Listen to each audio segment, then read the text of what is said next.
നമസ്കാരം. എല്ലാ NTV പ്രേക്ഷകർക്കും നിങ്ങളുടെ ഇന്ന് എന്ന പ്രോഗ്രാമിലേക്ക് സുസ്വാഗതം.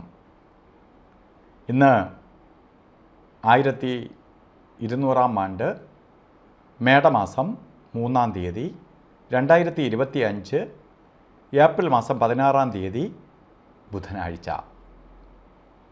ഇന്ന് നക്ഷത്രം വന്നിരിക്കുന്നത് അനിഴം നക്ഷത്രമാണ്. അനിഴം നക്ഷത്രം നക്ഷത്രങ്ങളിലെ ശുഭനക്ഷത്രമാണ്.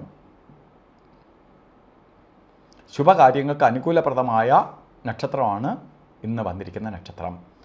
അപ്പോൾ ഇന്നത്തെ ദിവസം കൊള്ളാം, ഇന്നത്തെ നക്ഷത്രം കൊള്ളാം. അതുകൊണ്ട് എന്ത് ചെയ്യണം? നമ്മൾ നല്ല നല്ല കാര്യങ്ങൾ ഇന്ന് ചെയ്യണം. ഓരോ ദിവസവും നമുക്ക് വിലപ്പെട്ടതാണ്. ചില ദിവസങ്ങൾ വേസ്റ്റായി പോവും, ചില ദിവസങ്ങൾ മാത്രമേ നമുക്ക് ഗുണപ്രദമായി തീരത്തുള്ളൂ. നിങ്ങൾ ചിന്തിച്ചാൽ മനസ്സിലാവും.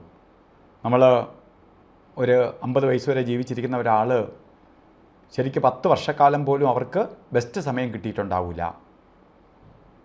എന്ന് പറഞ്ഞതുപോലെ ഈ ഓരോ ദിവസം നമുക്കൊരാഴ്ചയിലുള്ളത് ചിലപ്പോൾ 1-2 ദിവസമായിരിക്കും നമുക്ക് ഫലപ്രദമായ ദിവസം വരിക. ബാക്കിയൊക്കെ എന്തെങ്കിലും ടെൻഷനും പ്രശ്നങ്ങളും അതിൻ്റെ മീത പ്രശ്നങ്ങളും തടസ്സവും ഒക്കെ ആയിട്ട് പോവേ ഉള്ളൂ. അപ്പോൾ ഇന്ന് നിങ്ങൾക്ക് അനുകൂലപ്രദമായ ദിവസമായതുകൊണ്ട് ഇന്നത്തെ ദിവസത്തെ മാക്സിമം ഉപയോഗപ്പെടുത്തണം. എന്ത് കാര്യത്തിനായാലും ഇറങ്ങണം. അത് ചെയ്യുന്ന കാര്യങ്ങൾ വിജയിക്കും. അതിനുവേണ്ടി നമ്മൾ അറച്ചു നിൽക്കരുത്. അതുപോലെ ഇന്ന് ബർത്ത്ഡേ വന്നിട്ടുള്ള അനിഴം നക്ഷത്രക്കാർ, മേടമാസത്തിലെ അനിഴം നക്ഷത്രം ബർത്ത്ഡേ ആയിട്ട് വന്നിട്ടുള്ളവർക്ക് ഒരു വർഷത്തെ ഫലത്തെയാണ് ചിന്തിക്കേണ്ടത്. വാർഷിക ഫലത്തെ ചിന്തിക്കുമ്പോൾ നിങ്ങൾ എന്തെങ്കിലും കാര്യങ്ങൾക്ക് ഇറങ്ങണം. ഉദ്യോഗത്തിൽ ഇരിക്കുന്ന ആളാണെങ്കിൽ ഉദ്യോഗ കയറ്റം കിട്ടും, അല്ലെങ്കിൽ മറ്റേതെങ്കിലും ഇൻക്രിമെൻ്റ് അവന് കൂടുതലായിട്ട് കിട്ടും.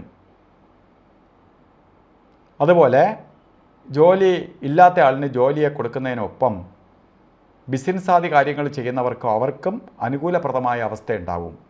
സാമ്പത്തിക നേട്ടം വരും. പഠിക്കുന്ന കുട്ടികൾ അവർക്ക് നല്ല വിദ്യാഭ്യാസം ലഭിക്കും. മുടങ്ങി വിദ്യാഭ്യാസം നിൽക്കുന്നവർക്ക് പുനർവിദ്യാഭ്യാസം റീസ്റ്റാർട്ട് ചെയ്യാൻ വേണ്ടി ഏറ്റവും അനുകൂലപ്രദമാണ്. വിദേശത്തൊക്കെ പോകാൻ ആഗ്രഹിക്കുന്നവർക്ക് സമയം പഠിത്തത്തിനും ഒക്കെ അനുകൂലപ്രദമാണ്. അപ്പോൾ നമ്മൾ എന്ത് ചെയ്യണം? ഈ സമയത്തെ വേണ്ട രീതിയിൽ പ്രയോജനപ്പെടുത്തണം. അതുപോലെ ഇന്നത്തെ ദിവസം ഓരോ കാര്യത്തിന് ഇറങ്ങുമ്പോഴും നമുക്ക് 1-2 സമയങ്ങൾ സൂക്ഷിക്കണം. രാവുകാലം നമ്മൾ യാത്രയ്ക്ക് മാത്രമേ ബാധകമുള്ളൂ. ശരിക്കും 12 തൊട്ട് 1:30 മണി വരെ രാഹുകാലം എന്ന് വെച്ചിട്ടുണ്ടെങ്കിലും 12 മണിക്ക് രാഹുകാലം തുടങ്ങില്ല. 12:24 തുടങ്ങുകയുള്ളൂ.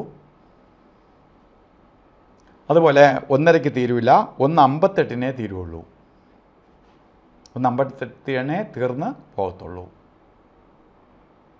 അതുപോലെ യമകണ്ഠ കാലസമയവും ഗുളിക കാലസമയവും ഒരു ശുഭകാര്യത്തിനും നല്ലതല്ല.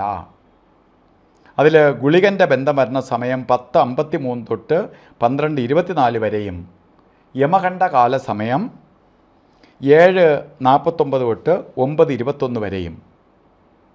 ഈ സമയം ഒരു ശുഭകാര്യത്തിനും നല്ലതല്ല. ഇന്ന് നമുക്ക് അഭിജിത്ത് മുഹൂർത്തം വന്നിട്ടുണ്ട്. അഭിജിത്ത് മുഹൂർത്തം 12 തൊട്ട് 12:48 വരെ 48 മിനിറ്റ് നേരമാണ്. അതുപോലെ ഇന്നും ഓരോ കാര്യത്തിന് ഇറങ്ങുമ്പോഴും വസ്ത്രധാരണത്തിൽ പ്രാധാന്യം കൊടുക്കണം. ശരിക്കും പച്ച കളറ്, പച്ച മിക്സായിട്ടുള്ള കളറ് ഒക്കെ വസ്ത്രധാരണത്തിൽ ഉൾപ്പെടുത്തണം. അത് നമ്മളിലേക്ക് പോസിറ്റീവ് എനർജി, ബുധൻ്റെ പോസിറ്റീവ് എനർജി നമ്മളിലേക്ക് ആകർഷിക്കാൻ സഹായിക്കും. അപ്പോൾ നമുക്ക് ചെയ്യുന്നതും ഇറങ്ങുന്നതുമായ കാര്യങ്ങൾക്ക് യഥാസമയത്ത് ഫലസിദ്ധി ഉണ്ടാവും.